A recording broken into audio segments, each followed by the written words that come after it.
Hello guys, मैं हूं राजस्थान और आप सबका स्वागत है एवोल्यूशन कोचिंग के इस प्लेटफॉर्म पर। आज अपन स्टार्ट करने जा रहे हैं रेस्पिरेशन टॉपिक। तो आज से पहले अपन ने पढ़ लिया था कि न्यूट्रिशन होता क्या है। तो आज अपन एक नया टॉपिक पढ़ने जा रहे हैं इस चैप्टर का, रेस्पिरेशन, जिसमें अपन पढ़ेंगे रेस्पिरेशन होता क्या है, रेस्पिरेशन के कितने टाइप्स होते हैं, एनारोबिक और एरोबिक रेस्पिरेशन क्या होता है। तो जनरली रेस्पिरेशन का मतलब, सबको ऐसा लगता है कि रेस्पिरेशन का मतलब है सांस लेना, लेकिन नहीं, रेस्पिरेशन का मतलब सांस लेना नहीं होता है। रेस्पिरेशन कुछ डिफरेंस है इससे। रेस्पिरेशन की जो डेफिनेशन होती है वो कुछ अलग होती है। लोग सोचते हैं कि अपन जो ऑक्सीजन ले रहे हैं, CO2 छोड़ रहे हैं, इसका मतलब है रेस्पिरेशन करना। नहीं, आज मैं आपको बताऊंगा कि रेस्पिरेशन जो अपन देखते हैं उससे थोड़ा सा अलग उसकी डेफिनेशन और वो अलग प्रोसेस है। तो यही, इसको देखने के लिए सबसे पहले मैं परफेक्ट डेफिनेशन यहाँ पर लिख देता हूँ रेस्पिरेशन की। तो रेस्पिरेशन का जो मतलब होता है हिंदी के अंदर, उसका मतलब होता है श्वसन। अब इसकी हिंदी में इसका मतलब हिंदी में तो होता है श्वसन। इसकी डेफिनेशन क्या होगी? तो इसकी डेफिनेशन होती है it is the process of breaking down, it is the process of breaking down of food, it is the process of breaking down of food to release energy is called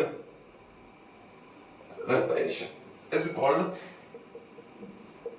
respiration। देखो क्या लिखा है कि respiration का मतलब होता है food का ब्रेक डाउन करना, फूड को तोड़ना, छोटे छोटे मॉलिक्यूल्स में फूड को तोड़ना और उसको तोड़कर उससे एनर्जी रिलीज करना, फूड को तोड़ना उससे एनर्जी रिलीज करना कहलाता है रेस्पिरेशन।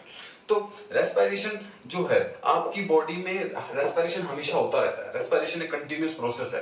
अब रेस्पिरेशन के अंदर फूड जो आप लेते हो, यानी कि कार्बोहाइड्रेट, फैट, प्रोटीन आपने जो बॉडी से लिए, उसको फूड जो है उस फूड को तोड़ा जाएगा और फूड को तोड़ करके रिलीज होगी, उससे एनर्जी रिलीज होगी और इसी प्रोसेस को रेस्पिरेशन बोलते हैं। आपने देखा था न्यूट्रिशन के अंदर, न्यूट्रिशन के अंदर क्या हुआ था कि अपन ने फूड लिया, फिर उसका इंजेक्शन किया, फिर डाइजेशन किया, डाइजेशन के बाद एब्जॉर्प्शन किया, और एब्जॉर्प्शन में स्मॉल इंटेस्टाइन में फिंगर लाइक प्रोजेक्शन पाई जाती है जिन्हें विलाई बोलते हैं।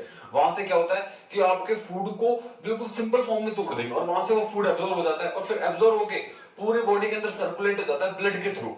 अब उस फूड को कंज्यूम किया जाएगा, क्या किया जाएगा, उस फूड को तोड़ा जाएगा। और तोड़ा क्यों जाएगा? बिकॉज ऑफ एनर्जी, कि आपकी बॉडी को एनर्जी मिल सके। और इसी प्रोसेस को, कि उन फूड पार्टिकल्स को, कार्बोहाइड्रेट को, मेनली ग्लूकोज को, यानी कार्बोहाइड्रेट की फॉर्म होती है सिंपल फॉर्म ग्लूकोज को, उसको तोड़ा जाएगा रिलीज करने के लिए एनर्जी, और इसी प्रोसेस को रेस्पिरेशन बोलते हैं। अब रेस्पिरेशन जो है एक कैटाबॉलिक प्रोसेस है, but it is an catabolic process because इसके अंदर एनर्जी रिलीज होती है। It is a catabolic process. देखो मैंने आपको बताया था स्टार्टिंग में कि मेटाबॉलिज्म दो प्रकार के होते हैं, एनाबॉलिज्म और कैटाबॉलिज्म। एनाबॉलिज्म में तो क्या होता है कि एनर्जी एब्जॉर्ब होती है, और कैटाबॉलिज्म में क्या होता है कि एनर्जी रिलीज होती है। तो इस रिएक्शन के अंदर एनर्जी रिलीज होगी, इस प्रोसेस के अंदर एनर्जी रिलीज होगी जो आपको दी जाएगी आपकी डेली एक्टिविटीज परफॉर्म करने के लिए। तो इसीलिए कैटाबॉलिक प्रोसेस है। अब रेस्पिरेशन के अंदर जो रिलीज होती है एनर्जी, उसको बेटा माइटोकॉन्ड्रिया के अंदर स्टोर कर लिया जाता है। आपकी बॉडी के अंदर सेल, और सेल का एक ऑर्गन जिसका नाम है माइटोकॉन्ड्रिया, इसके अंदर जो भी एनर्जी रिलीज होती है उसको माइटोकॉन्ड्रिया में स्टोर कर लेते हैं in the form of ATP.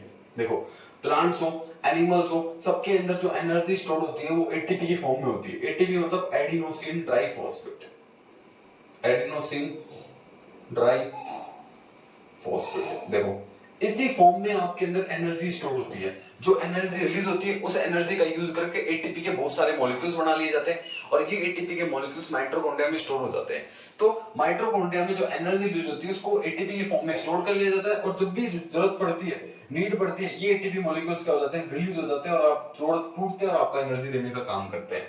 इसीलिए माइटोकॉन्ड्रिया को पावर हाउस ऑफ सेल भी बोला जाता है, क्योंकि इसके अंदर एनर्जी स्टोर होती है, इसे पावर हाउस ऑफ सेल बोलते हैं। अब रेस्पिरेशन आपने देख लिया कि रेस्पिरेशन का मतलब ये नहीं होता कि सांस लेना, ऑक्सीजन लेना, CO2 छोड़ना, ये रेस्पिरेशन का मतलब नहीं होता। रेस्पिरेशन का मतलब होता है फूड का ब्रेक डाउन करना एनर्जी लेने के लिए। It is the process of breaking down of food to get energy. अब फूड का ब्रेक डाउन क्यों? आपने जो फूड लिया, एब्जॉर्ब किया डाइजेशन इन न्यूट्रिशन के थ्रू, उस फूड को छोटे मॉलिक्यूल्स में तोड़ा जाएगा, और उसको जब तोड़ेंगे अपन, कंप्लीट ब्रेक डाउन करेंगे उसका, तो एनर्जी रिलीज होगी। उसी एनर्जी से अपन अपनी डेली एक्टिविटीज परफॉर्म करते हैं, और उसी प्रोसेस का नाम है रेस्पिरेशन। ये एक कैटाबॉलिक प्रोसेस होती है। इसके अंदर माइटोकॉन्ड्रिया के अंदर एनर्जी जो है एटीपी की फॉर्म में स्टोर हो जाती है, और इसी एटीपी को जब भी अपने को जरूरत पड़ती है, नीड होती होती है, एटीपी मॉलिक्यूल्स टूटते हैं और एनर्जी रिलीज करते हैं, और इसीलिए एटीपी को क्या बोला जाता है, एनर्जी करेंसी बोला जाता है, और माइटोकॉन्ड्रिया को पावर हाउस ऑफ सेल बोलते हैं। अब बात करें तो सर आपने बता दिया कि रेस्पिरेशन तो ये होता है, तो what is meant by the कि ऑक्सीजन अपन लेते हैं और CO2 अपन छोड़ते हैं, इस प्रोसेस को क्या बोलते हैं, तो इस प्रोसेस को बोलते हैं बेटा ब्रीथिंग। ब्रीथिंग मतलब सांस लेना। ब्रीथिंग का मतलब ये होता है कि आपने ऑक्सीजन ली और CO2 को रिलीज किया एटमॉस्फेयर में, इसी प्रोसेस को ब्रीथिंग बोला जाता है। अब ब्रीथिंग और रेस्पिरेशन में इतना डिफरेंस है, क्या डिफरेंस है अपन अब देखते हैं। देखो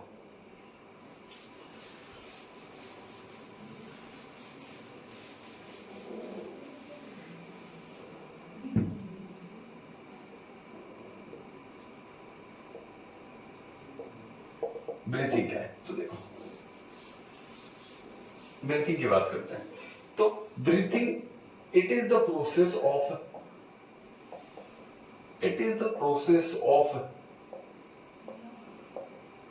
taking in of oxygen and releasing out of CO2, and releasing out of CO2 is called breathing, देखो ब्रीथिंग का मतलब क्या होता है कि ब्रीथिंग का मतलब होता है ऑक्सीजन को लेना, CO2 को बाहर एटमॉस्फेयर में छोड़ना, क्या कहलाता है, ब्रीथिंग कहलाता है। और रेस्पिरेशन का मतलब क्या होता था, रेस्पिरेशन का मतलब था फूड का ब्रेक डाउन करना एनर्जी रिलीज करने के लिए। दोनों में काफी डिफरेंस है।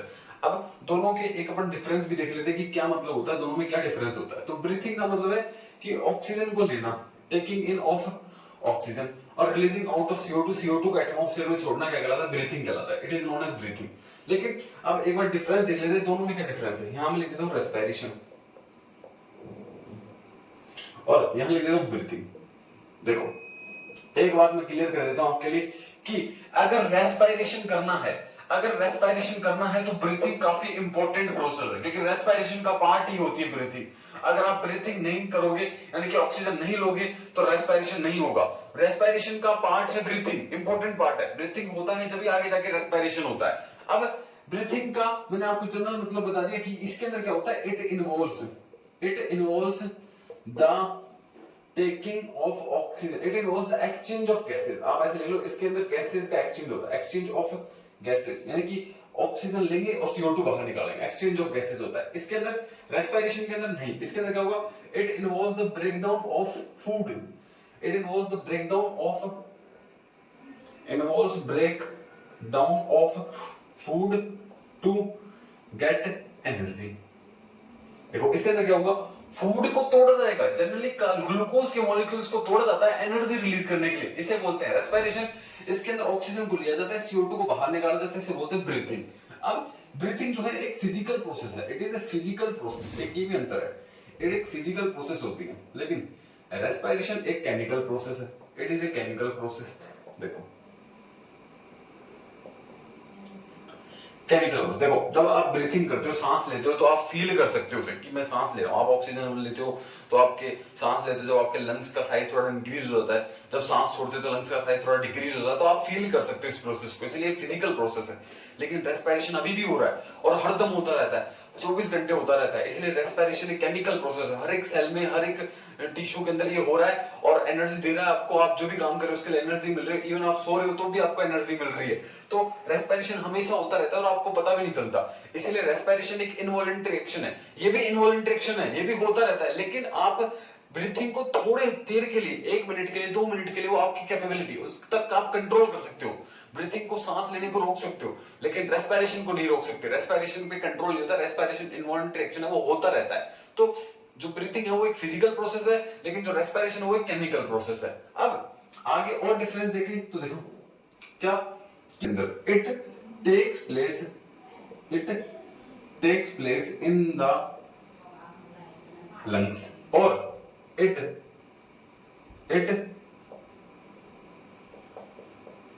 takes place in each and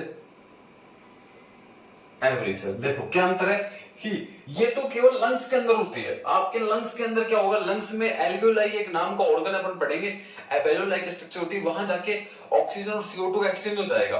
आप ऑक्सीजन ले लोगे, CO2 बाहर निकाल दोगे। ये क्या है, ये लंग्स के अंदर होती है केवल, लेकिन ये हर एक सेल के अंदर होती है, each and every cell. Breathing जो है हर एक सेल के अंदर होती है, और हर एक सेल के अंदर आपके फूड मॉलिक्यूल जाएंगे, टूटेंगे और आपको एनर्जी दे देंगे। तो ये एक बेसिक डिफरेंस मैंने आपको बता दिया कि इसके अंदर एक्सचेंज ऑफ गैसेस होता है, इसके अंदर फ्लूइड का ब्रेकडाउन होता है एनर्जी रिलीज करने के अंदर। ये एक फिजिकल प्रोसेस है, ये केमिकल प्रोसेस है, ये लंग्स के अंदर होती है और हर एक सेल के अंदर होती है।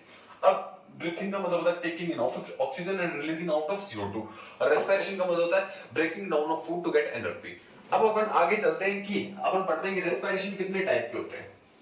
देखो, बात करें type of respiration, there are 2 types of respiration. Respiration के 2 टाइप होते हैं। कौन कौन से टाइप?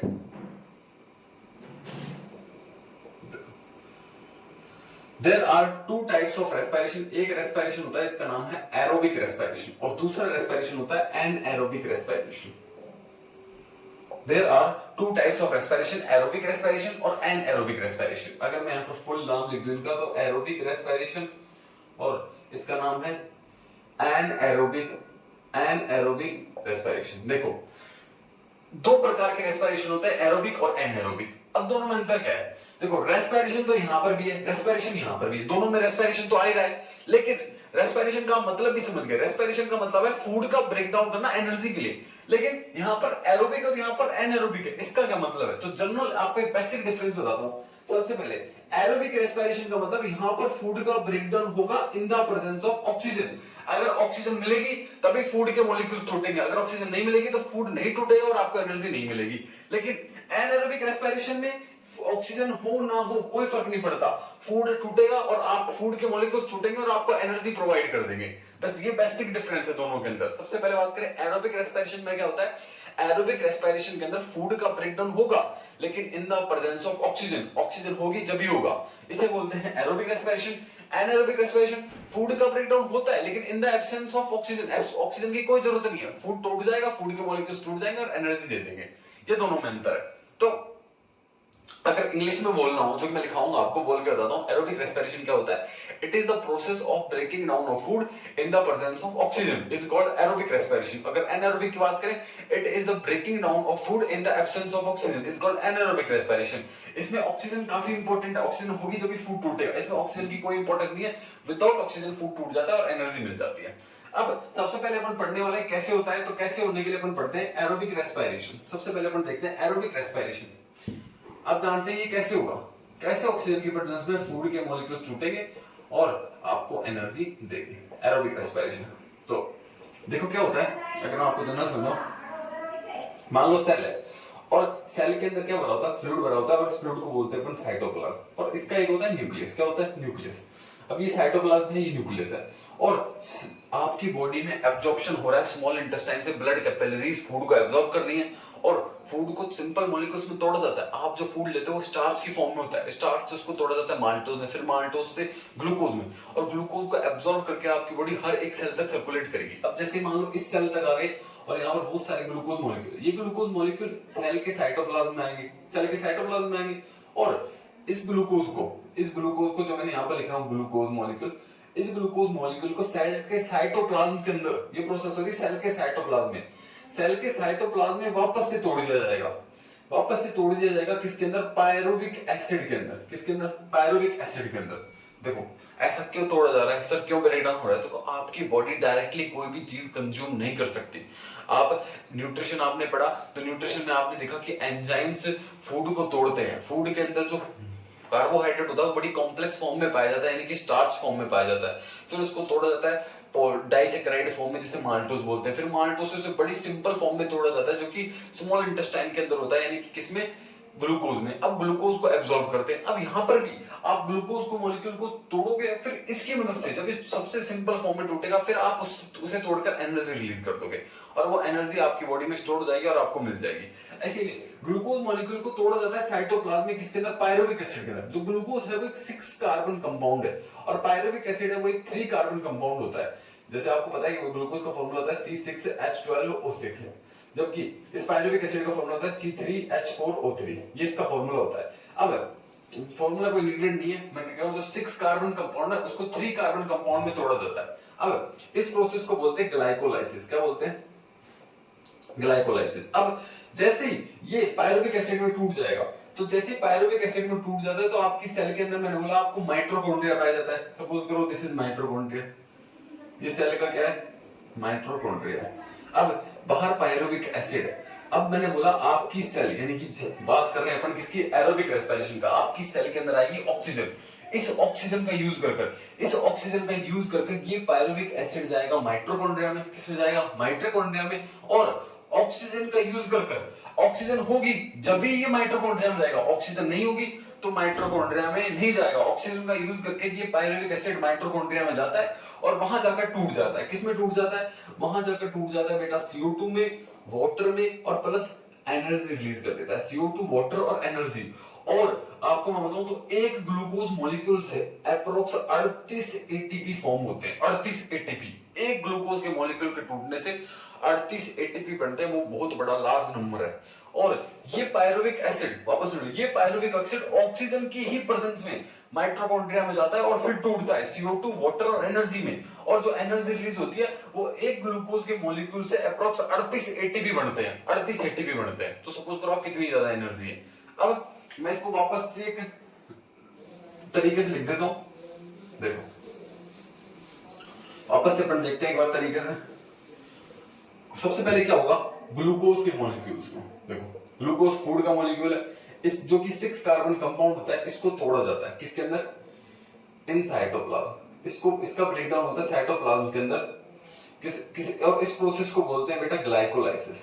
इस प्रोसेस को ग्लाइकोलाइसिस बोलते हैं। देखो ग्लूकोज के ब्रेकडाउन को साइटोप्लाज्म में ग्लाइकोलाइसिस बोला जाता है। इस ग्लूकोज के मॉलिक्यूल को जो कि 6 कार्बन कंपाउंड है, इसको तोड़ा जाएगा 3 कार्बन कंपाउंड में, यानी कि पायरुवेट में तोड़ देंगे। और जो कि क्या है? 3 कार्बन कंपाउंड। अब ये पायरुवेट चल जाएगा किसके अंदर? In mitochondria. और ये किसकी प्रेजेंस में होगा? इन the presence of oxygen. Oxygen की प्रेजेंस में, इन द प्रेजेंस ऑफ ऑक्सीजन। ये पायरुवेट ऑक्सीजन की हेल्प से चल जाता है माइटोकॉन्ड्रिया में, और ऑक्सीजन की प्रेजेंस में ये टूट जाता है बेटा CO2 के अंदर, वाटर के अंदर और एनर्जी के अंदर। और approx 38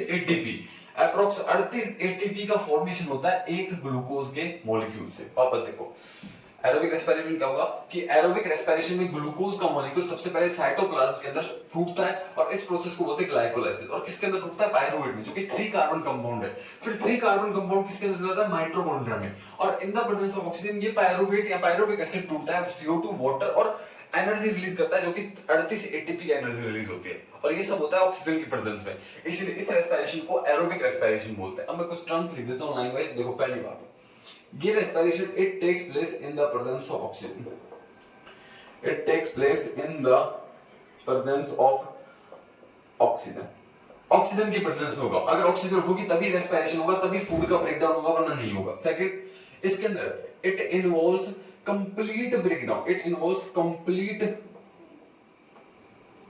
breakdown of glucose into CO2, water and energy, जो कि 38 एटीपी बनते हैं अप्रोक्स। अब देखो इसके अंदर क्या होगा? ग्लूकोज मॉलिक्यूल पूरी तरीके से टूट जाएगा। ग्लूकोज मॉलिक्यूल जो कि 6 कार्बन कंपाउंड था, वो पूरी तरीके से टूट जाएगा CO2 में, वाटर में, और एनर्जी रिलीज होगी। और कितनी एनर्जी? एक ग्लूकोज के मॉलिक्यूल से 38 एटीपी बनेंगे। कंप्लीट ब्रेकडाउन होता है इसका ग्लूकोज का। थर्ड की बात करें तो इसके अंदर क्या होगा? And products. बात करें तो एंड प्रोडक्ट्स की, इसके अंदर लास्ट में क्या प्रोडक्ट्स होते हैं? तो एंड प्रोडक्ट लास्ट में क्या है? CO2 and water. तो इसके अंदर end products are CO2 and water. जो लास्ट में जो बनता है वो क्या होता है? कार्बन डाइऑक्साइड और वाटर, ये बचता है। और एनर्जी रिलीज हो जाती है जो स्टोर हो जाती है एटीपी के फॉर्म में। और एक और बात कि ये प्रोसेस सेल की साइटोप्लाज्म में होती है पहले, तो इसको बोलते हैं ग्लाइकोलाइसिस। और फिर होती है माइटोकॉन्ड्रिया, और इसको क्रेब्स साइकिल भी बोलते हैं, जो कि पायरुवेट, CO2 और वाटर में टूट जाता है। तो इट टेक्स प्लेस, ये कहां होती है? It takes place in cytoplasm, जिसके अंदर ग्लूकोज को किसमें तोड़ा जाएगा? साइटोप्लाज्म में ग्लूकोज को पायरुवेट में तोड़ते हैं। और फिर किसके अंदर होती है? माइटोकॉन्ड्रिया। किसमें होती है? माइटोकॉन्ड्रिया। तो ये प्रोसेस पहले साइटोप्लाज्म में होती है और फिर माइटोकॉन्ड्रिया में होती है। देखो वापस से अपन एक बार समराइज करते हैं। देखो एरोबिक रेस्पिरेशन क्या होता है? ऐसा रेस्पिरेशन जिसमें फूड का ब्रेकडाउन ऑक्सीजन की प्रेजेंस में हो तो उस रेस्पिरेशन को एरोबिक रेस्पिरेशन बोलते हैं। यहां पर लिख रखा है it takes place in the presence of oxygen.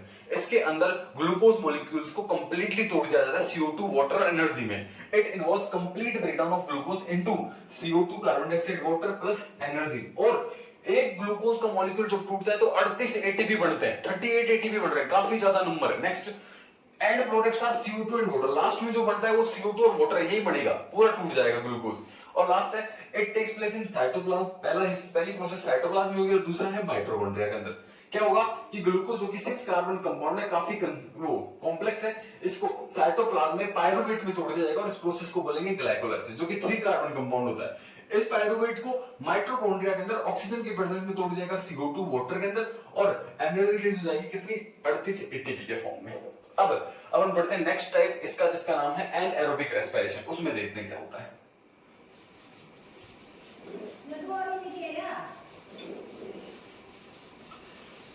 रुक जाए एक बार थोड़ी देर और वो जान दे पूरी क्लास।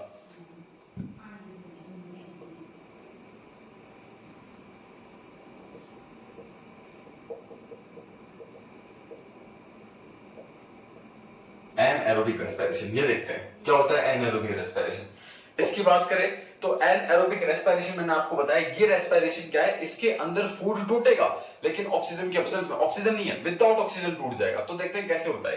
देखो ऑक्सीजन की एब्सेंस में कब होता है कि जैसे जो छोटे ऑर्गेनिज्म होते हैं कि मतलब माइक्रो ऑर्गेनिजम्स होते हैं, बैक्टीरिया होते हैं, फंगाई होती है, उनके अंदर वो सिंगल सेल होती हैं, तो उनके अंदर क्या होता है, इतनी ज्यादा एनर्जी की रिक्वायरमेंट नहीं होती, तो वो फूड को in the absence of oxygen ही तोड़ लेती हैं और जितनी बहुत भी एनर्जी निकलती है उस एनर्जी का यूज करके वो अपनी डेली लाइफ एक्टिविटी परफॉर्म कर ले। लेकिन ऐसा इंसानों के अंदर पॉसिबल नहीं है, इंसानों को ज्यादा एनर्जी की रिक्वायरमेंट होती है। लेकिन इंसानों के अंदर भी एनएरोबिक रेस्पिरेशन होता है। कब होता है, जब आप ऐसी एक्टिविटी कर रहे हो जिसके अंदर ज्यादा एनर्जी की रिक्वायरमेंट है, तो आपकी मसल सेल्स के अंदर क्या होगा, एनएरोबिक रेस्पिरेशन हो जाएगा। जैसे फॉर एग्जांपल मैं आपको बताऊं, ऐसी एक्टिविटीज कौन सी, जैसे हैवी एक्सरसाइज कर रहे हो, आप एक्सरसाइज कर रहे हो, आप हैवी रनिंग कर रहे हो, दौड़ रहे हो और ऐसी और एक्टिविटीज कर रहे हो, तो आपकी जो बॉडी की एनर्जी डिमांड होती है वो बढ़ जाती है और इस दौरान आपकी मसल सेल्स के अंदर एनएरोबिक रेस्पिरेशन हो जाता है। मान लो एक रेस हुई जो 5 किलोमीटर की रेस थी और आपकी बॉडी के अंदर इतनी एनर्जी थी कि आप 3 किलोमीटर तक दौड़ सकते थे। आपने 3 किलोमीटर तक खूब जोर लगाया और आप 3 किलोमीटर तक दौड़ गए।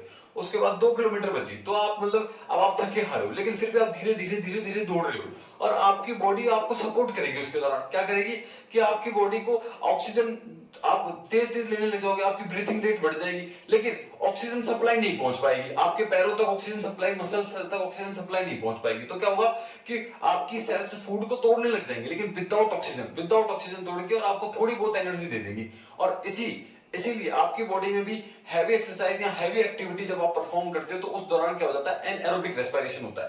तो देखते हैं क्या होगा इसके अंदर कि इसके अंदर क्या होगा, ग्लूकोज मॉलिक्यूल, देखो इसके अंदर ग्लूकोज मॉलिक्यूल जो कि एक 6 कार्बन कंपाउंड है, साइटोप्लाज्म के अंदर, इन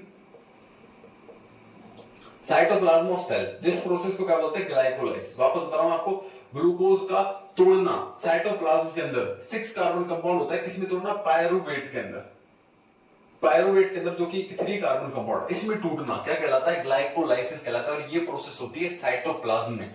अब मैंने आपको बोला था कि पायरुवेट या पायरुविक एसिड माइटोकॉन्ड्रिया में जब ही जाएगा जब ऑक्सीजन मिलेगी, अगर ऑक्सीजन नहीं मिलेगी तो नहीं जाएगा, तो ये माइटोकॉन्ड्रिया में जाता ही नहीं है। ये अब सेकंड ब्रेकडाउन भी कहां होगा, साइटोप्लाज्म में। साइटोप्लाज्म में होता है। तो पहले बात करते हैं एक फंगाई के अंदर जिसका नाम है यीस्ट। ठीक है, यीस्ट के अंदर क्या होता है, तो ये प्रोसेस भी किसके अंदर होगी, ये प्रोसेस भी होगी साइटोप्लाज्म में, माइटोकॉन्ड्रिया के अंदर जाता है, ये प्रोसेस भी साइटोप्लाज्म में। इसके अंदर क्या होगा कि अब ग्लूकोज जो कि पायरुवेट में तोड़ दिया था, इसको विदाउट ऑक्सीजन के एब्सेंस में तोड़ दिया जाएगा केमिकल्स का यूज करके, किसके अंदर, एथेनॉल में, CO2 में और प्लस वाटर में, इसमें तोड़ CO2 में प्लस एनर्जी के अंदर, इसमें तोड़ दिया जाता है एनर्जी के अंदर। और जो एनर्जी रिलीज होती है वो अप्रोक्स 2 ATP होती है। देखो ग्लूकोज को जो कि 6 कार्बन कंपाउंड है, सबसे पहले साइटोप्लाज्म में पायरुवेट में तोड़ा जाता है जो कि 3 कार्बन कंपाउंड है, इस प्रोसेस को ग्लाइकोलाइसिस बोलते हैं। फिर पायरुवेट को यीस्ट की सेल्स के अंदर, यीस्ट क्या करता है, उसको एथेनॉल में तोड़ देता है, CO2 में तोड़ देता है, प्लस एनर्जी रिलीज होती है। और जो एनर्जी रिलीज होती है इस बार, वो एक ग्लूकोज के मॉलिक्यूल के टूटने पर 2 ATP बढ़ते हैं, एक ग्लूकोज मॉलिक्यूल टूटने पर 2 ATP बढ़ते हैं, जो कि काफी कम है, और आप देख रहे थे कि एरोबिक रेस्पिरेशन में एक ग्लूकोज मॉलिक्यूल टूट रहा था, 38 एटीपी बन रहे, तो इनको इतनी एनर्जी की रिक्वायरमेंट नहीं है, ये इतनी एनर्जी से अपना वर्क कर लेते हैं। और आपको ज्यादा एनर्जी की रिक्वायरमेंट होती है, इसलिए आपके अंदर मोस्टली जो है वो एरोबिक रेस्पिरेशन ही होती रहती है, और कुछ केसेस में ही एनएरोबिक रेस्पिरेशन होती है। अब इस प्रोसेस को एथेनॉल बनने को फर्मेंटेशन भी बोला जाता है, क्योंकि इससे अल्कोहलिक ड्रिंक्स बनाई जाती है, तो इस प्रोसेस को फर्मेंटेशन भी बोलते हैं। नेक्स्ट अब बात करते हैं ग्लूकोज को आपकी मसल सेल्स के अंदर कैसे होती है, इन ओवर मसल सेल्स, आपकी मसल सेल्स के अंदर कैसे एनारोबिक रेस्पिरेशन होगी। तो इसके अंदर भी पहले तो ग्लूकोज मॉलिक्यूल साइटोप्लाज्म में पायरुवेट में टूट जाएगा, अब ऑक्सीजन मिलेगी नहीं, तो ये पायरुवेट साइटोप्लाज्म के अंदर ही टूट जाता है बेटा, किसके अंदर, लैक्टिक एसिड में। किसमें टूट जाता है, लैक्टिक एसिड में, और आपको एनर्जी प्रोवाइड कर देता है, और जो एनर्जी बनती है वो होती है 2 एटीपी। कितनी बढ़ती है, 2 एटीपी। साइटोप्लाज्म में टूट जाता है और आपको 2 एटीपी एनर्जी मिल जाती है, 2 एटीपी एनर्जी मॉलिक्यूल्स मिल जाते हैं, लैक्टिक एसिड मिल जाता है और 2 एटीपी मॉलिक्यूल्स मिल जाते हैं। इस प्रोसेस को बोलते हैं क्या, एनारोबिक रेस्पिरेशन। अब देखो आपको मैं समराइज करता हूं सारे पॉइंट। पहला, it takes place in the absence of oxygen. पहली बात, ऑक्सीजन की एब्सेंस होगी, ऑक्सीजन की कोई रिक्वायरमेंट नहीं है। दूसरा, second, it involves incomplete breakdown of glucose into, glucose का पूर्ण तरीके से ग्लूकोज नहीं टूटेगा, पूरा नहीं टूटता, वो या तो एथेनॉल में टूट जाएगा या लैक्टिक एसिड में टूट जाएगा, into lactic acid, ethanol and energy, और एनर्जी रिलीज हो जाती है। पूरी तरीके से नहीं टूटता, लैक्टिक एसिड और एथेनॉल में टूट जाता है और थोड़ी बहुत एनर्जी रिलीज हो जाती है। और मैंने आपको बताया 2 एटीपी बढ़ते हैं एक ग्लूकोज के मॉलिक्यूल्स के टूटने पर, जो कि काफी कम है उसके मुकाबले, तो इतनी एनर्जी बढ़ती है। और कुछ ना के बराबर, कुछ नहीं सही के बराबर आप दौड़ रहे हो और आपको एनर्जी की रिक्वायरमेंट है, मैंने आपको जैसे एग्जांपल बताया उसके अंदर आपको कुछ नहीं मिल रहा, तो 2 एटीपी भी काफी है, कुछ नहीं की जगह 2 एटीपी भी काफी, 2 एटीपी मिल रहे हैं आपको, तो इसीलिए इसके अंदर लैक्टिक एसिड और एथेनॉल में टूट जाता है और 2 एनर्जी के मॉलिक्यूल, 2 एटीपी के मॉलिक्यूल्स मिल जाते हैं। और इसके अंदर बात करें एंड प्रोडक्ट्स की, एंड प्रोडक्ट्स क्या हो सकते हैं, तो एंड प्रोडक्ट्स आर क्या हो सकते हैं, एंड प्रोडक्ट्स लैक्टिक एसिड हो सकता है जो कि यहां बन रहा है, एथेनॉल हो सकता है, एंड एथेनॉल, ये क्या होते हैं, एंड प्रोडक्ट्स होते हैं। लास्ट, ये किसके अंदर होती है, ये होती है साइटोप्लाज्म में, माइटोकॉन्ड्रिया नहीं होती। It takes place only in cytoplasm. कहां होती है, ओनली इन साइटोप्लाज्म, केवल साइटोप्लाज्म के अंदर होती है, केवल साइटोप्लाज्म के अंदर होती है, उसके अलावा कहीं नहीं होती ये रिएक्शन। देखो वापस मैं एक्सप्लेन कर रहा हूं एनारोबिक रेस्पिरेशन। सबसे पहले क्या होगा, ग्लूकोज का जो मॉलिक्यूल है जो कि 6 कार्बन कंपाउंड है, इसको साइटोप्लाज्म में पायरुवेट में तोड़ दिया जाता है जो कि 3 कार्बन कंपाउंड है। इस प्रोसेस को ग्लाइकोलाइसिस बोलते हैं। फिर साइटोप्लाज्म के अंदर ही अगर ईस्ट में बात करें, इसको तोड़ जाता है एथेनॉल, CO2 और एनर्जी में, और जो एनर्जी निकलती है वो अप्रोक्स 2 एटीपी के फॉर्म में होती है।